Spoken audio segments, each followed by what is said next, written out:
Here we have the absolute pinnacle of Gal Gadot as Wonder Woman, the Golden Eagle armor, brought to life by JND Studios. I am Wonder Woman Heart. Join me for this very special unboxing.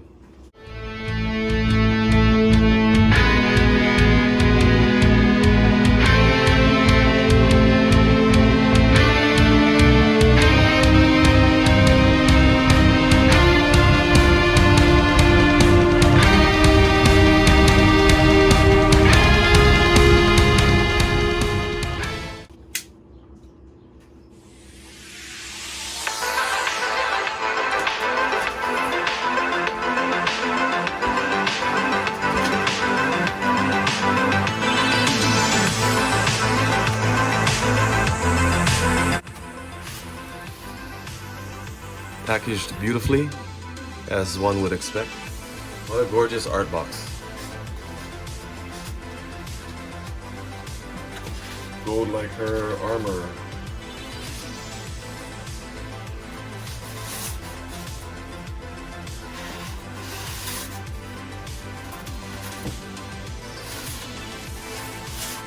I have a high edition number, but those kind of things never bothered me. I have a few other statues like that as well with a high edition number. You know, and I don't mind that. I'm, again, just grateful to have this statue. Rather have a high number than not have one at all.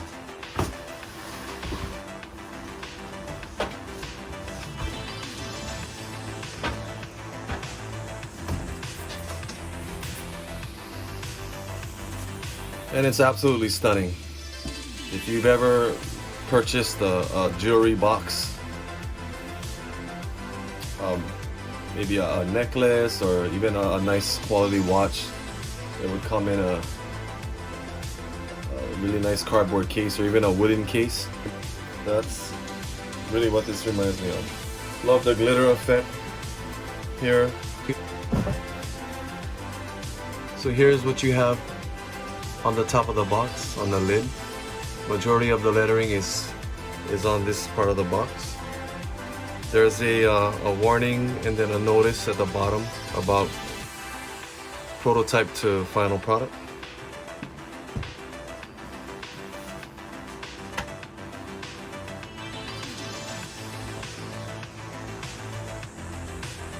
Here we have the COA with the artists. I like black though, let me tell you. I like the envelope, like the black of the plaque. Like the black on the base.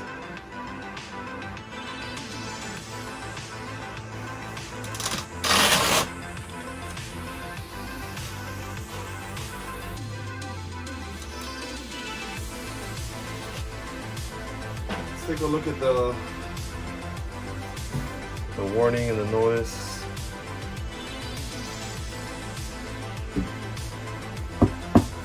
Exactly like a jewelry box. It's really sturdy. It's thin but sturdy at the same time.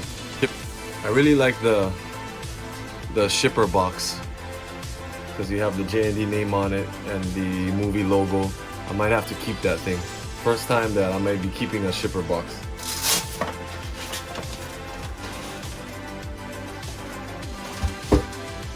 Oh my God in heaven, she is gorgeous. Gorgeous, gorgeous, gorgeous. Wow. Yeah, she is gorgeous. So the controversy with the paint color, I was gonna talk about this later, but there's a noticeable difference. Does it bother me? No.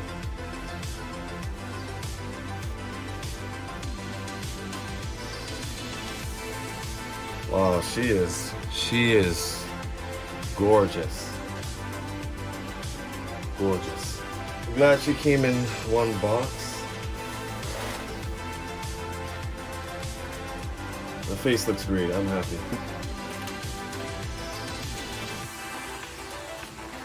I cannot believe how incredibly soft her entire head is because of the silicone. Let's move this over and take out the base.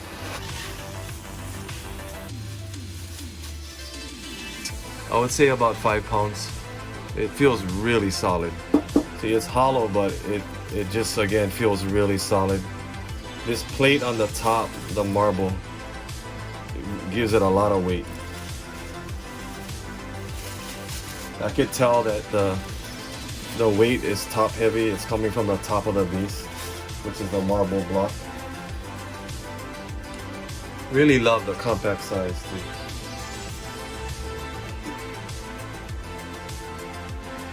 And doesn't this look like a picture frame that all of us own? So I don't mind the weight reduction from prototype to production. I'm delighted that the tile piece on the surface is actually marble, as we all know. A design element that I thought would have been nice is a base light up feature. So a frosted glass or acrylic surface that could retain this white color, allowing the entire surface to act as a single light panel, illuminating the surface. I love the block logo from the movie. Yeah, I think we've gotten the old logo from BBS and Wonder Woman 2017 enough already. I like that it's not painted or engraved. Simple, clean, sleek base, but the block logo makes it pop. I was wondering if a silver color here would have worked better.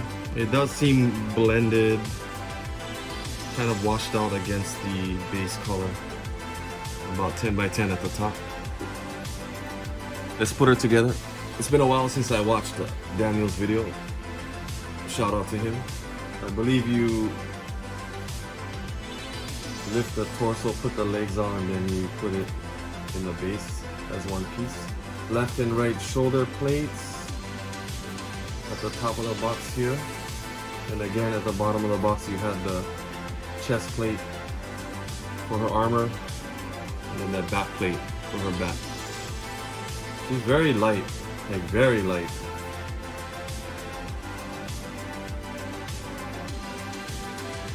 Details are phenomenal.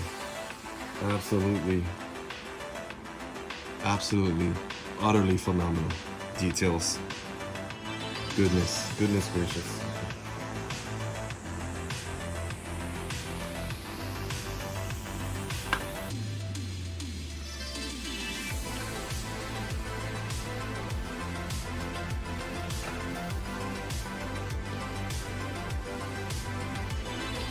Look at the grip on these. The kind of shoes I like to wear.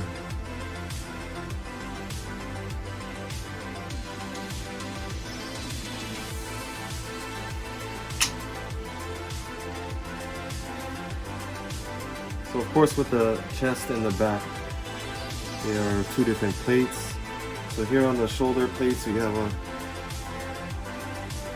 right and left.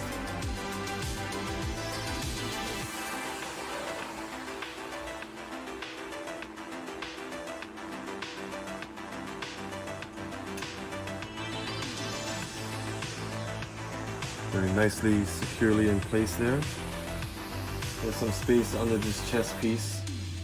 You could put it under or put the chest piece on last. Very light, very malleable. Just kind of line this up better. You probably can re-loop this and make it smaller, tighter, change it around if you want. The magnet is right at on her right hip.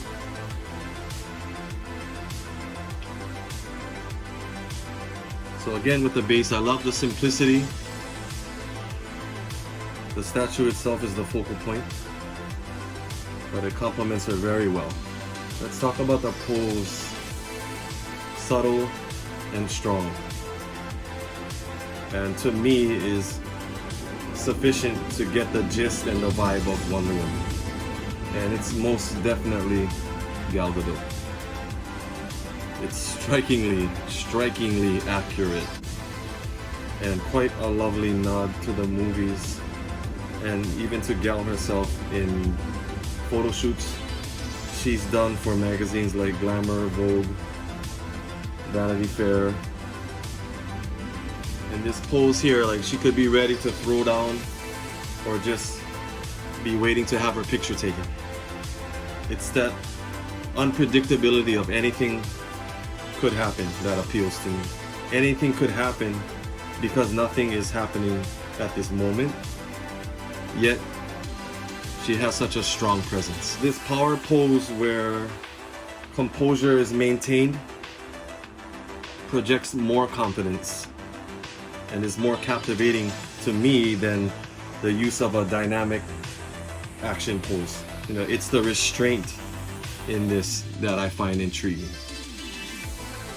And what this statue says to me is basically, here I am. I don't need an introduction. You know who I am and what I'm capable of. Have love in your heart, as I do, and I can be your greatest ally. I need only to stand here to be a spectacle of power, truth, and justice. If I have to summarize what the statue says to me, that's what it's speaking to me. Let's talk about the body and the armor plating. I think it was a fantastic idea to have these protruding sections of the armor be removable to avoid damage in shipping. Referencing the plates here, shoulder plates, chest and back plate. God, I can't believe I have this statue. She is insanely beautiful.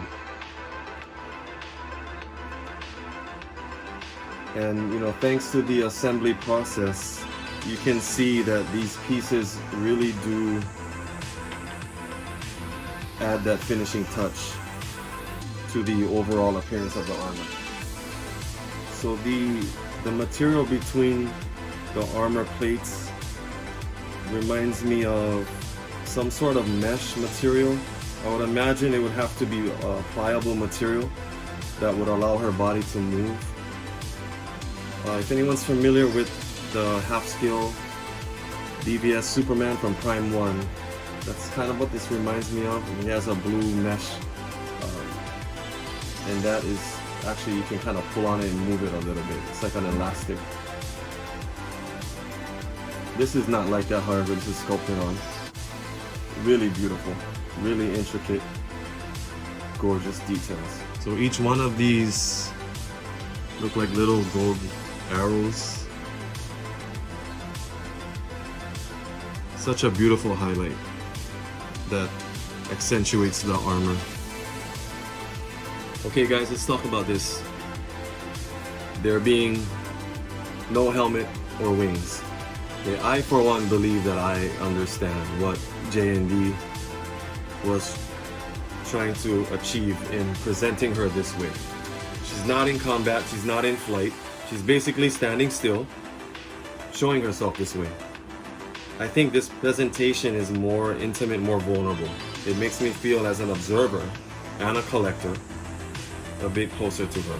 I mean, she's not in complete transformation. She's sort of midway through, if you will. And that could be midway through being completely suited or not suited at all, which I think is quite profound. In a sense, this is a glass half empty, half full scenario. The absence of the helmet and wings will forever distinguish this piece from all others as the JND piece.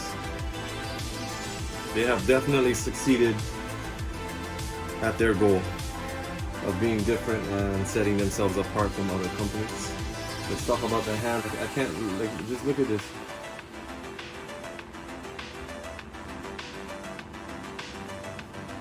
Unbelievable. So soft. The texture on the skin is just phenomenal. And the leather strap. It just has sort of a rubberish feel to it. It's just fantastic. I just cannot believe the amount that this moves around. First silicone piece for me, so I am quite impressed and just in awe. Like, this is amazing. It's just blowing me away. Oh my goodness. Okay, so yeah, the closed hands, I love the closed hands. I love the fists. I like that the hands are not partially open for the lasso to be put there as another display option. I mean, we really don't need that. The lasso looks great at her side as just part of her outfit. Fingernails look great. Yeah, Gal has pretty unique fingernails actually. I'm kind of inclined to think that the eyeball itself can move around in the socket and be adjusted. We saw the lovely and talented So-Young Kim pop the eyeball into the socket, and it looked like she had a metal instrument to help guide it in. This looks fine. Perfect. I would not be too excited about trying to adjust the eyes without damaging it or the face. So let's talk about the skin, the silicone. So again, first experience here with a silicone piece. I've encountered many questions and concerns regarding taking care of it. So I'm glad it's just a little bit of silicone versus a lot. It's just enough to bring out Gal's lovely face on this very reasonably sized piece.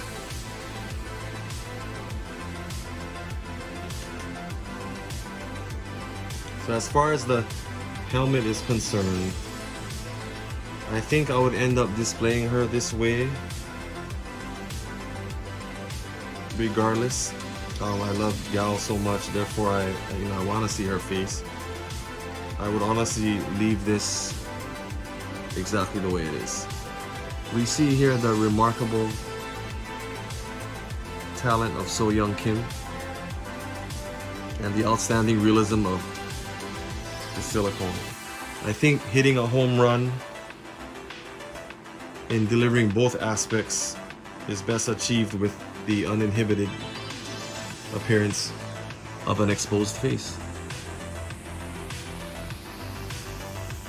I mean, you would lose most of the face in a profile shot if it was a helmeted piece. Let's talk about the hair. Hand punched, individually rooted hair is really the only way to go here. It looks fabulous.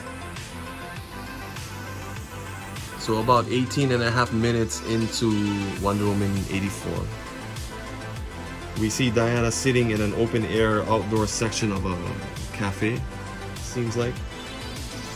And in that scene, and the taxi cab scene that follows, her hair is arranged exactly this way. And as JND mentioned, the hair is fine exactly the way it was styled. I will not be trying to adjust that. Looks beautiful as it is. I don't anticipate there will be much maintenance versus perhaps a half scale or a life-size bust. Even with my BVS half scale, I mean, I rarely touch the hair. I don't have a display case. Props to those of you who have a display case. This is such a magnificent piece. I don't even want air to get on her. So props to you guys that have a display case. So dust does settle on the head. And usually I just hold the strands and shake them out, or simply run a brush through them. I don't even want to do that for this because the hair looks so great.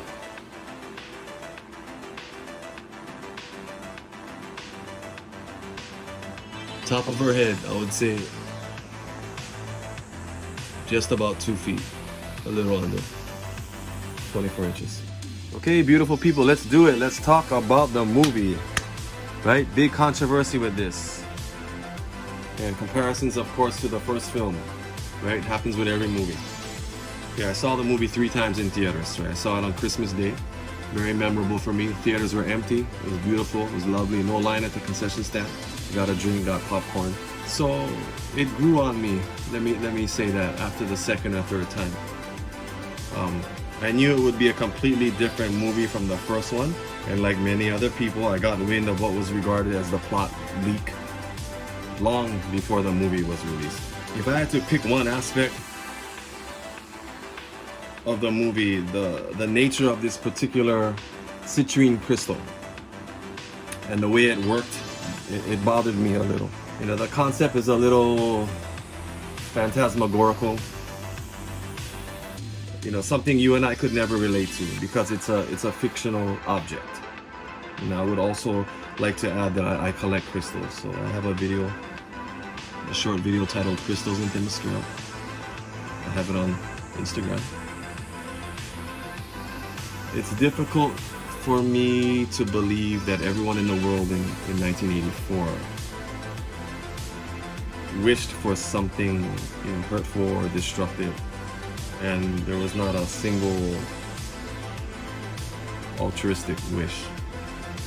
What if I wished I could positively affect your situation in some way by giving you the help that you needed? But then we can get into a completely different discussion. Is there such a thing as an unselfish desire? Do I truly want to help you, or am I doing so just to feel better about myself? You know, it can be said that where there's nothing to gain, there will likely be no motivation, and therefore no action. We could talk about wishes, we could talk about crystals, but I believe in intentions. I believe in karma. What you give out, put out to others and the world, returns to you, for better or worse. Positive energy begets positive energy. If you do ill, think ill, or wish ill towards someone else, you better be ready for it to come back tenfold. That's what I believe.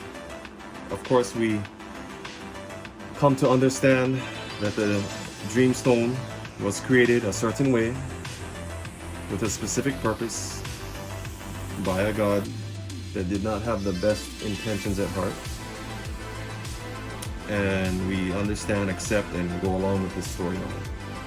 Lastly, we love Diana for who she is and for the qualities and abilities she possesses. We're introduced to new characters, then we have this Dreamstone in the mix, and what I love about it is Diana is already Diana, with or without the Dreamstone. I think where you or I would use this stone to add to or enhance ourselves, Diana could not be greater than she already is. I appreciate and agree with people that have said Gal Gadot's acting skills have evolved with this character. The scene where Max Lord is brought into the museum to be introduced to Barbara is one of those where I think Gal as Diana really shines. So Max Lord has this persuasive, even manipulative presence to him. He's charismatic, charming, smooth talking. Then you have Barbara, who actually just made her wish, right? So she's going through changes and becoming more confident. So for Gal as Diana to come in and shut down their conversation, hinting to Max that, hey buddy, it's time to go, I mean, that was impressive to me. And that's her two villains right there. And essentially she steps in saying, all right guys, that's enough. You know, so the movie, for what it was, a separate story in a very different era, was still entertaining and I enjoyed it. The invisible jet scene and Diana learning to fly are my top two beloved scenes for me. It doesn't matter if Steve is around for good or not. Diana is Diana, with or without Steve.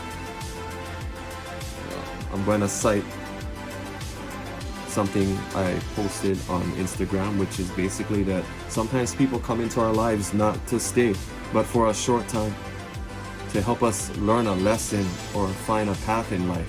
Case in point, who was awakened to the power of love thanks to meeting a special someone, and learned how to come into that power and develop it thanks to meeting this special someone a second time.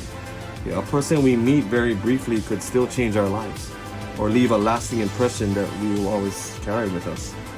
Overall, this is two statues in one. Gal Gadot, Wonder Woman.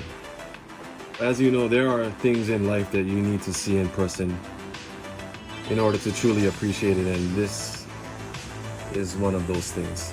Just an absolutely phenomenal resemblance to Gal Gadot as Wonder Woman in the Golden Eagle armor. Her arms, her legs, the body. Gal, I'm sorry, gal. Your legs here. I'm sorry, they got you. That's it exactly. Yeah, they got you, girl. I'm sorry. This is exactly you. I love you so much. She looks absolutely breathtaking from head to toe. I am elated to own this statue and to be able to share it with all of you. Thank you to all who have been supportive of me since I began my collecting journey. Please take care, everyone. I appreciate you, beautiful people. Thank you again so much. Take care of yourselves. I hope you enjoyed the statue as much as I enjoyed presenting it to you.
She is crazy gorgeous. It looks exactly like her.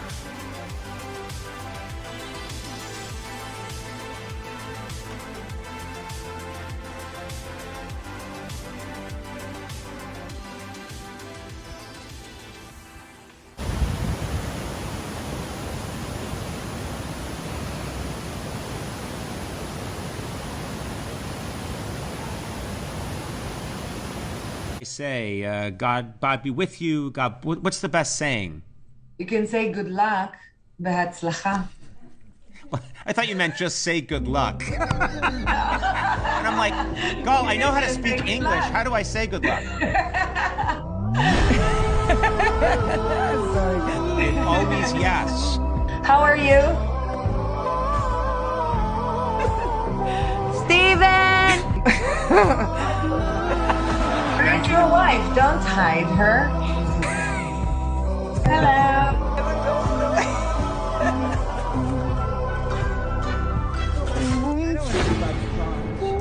Bob Sponge? SpongeBob. Bob Sponge? I don't want to be Bob Sponge. I don't want to be Bob Sponge. I don't want to be. I don't want to be Bob Sponge. Next question. What about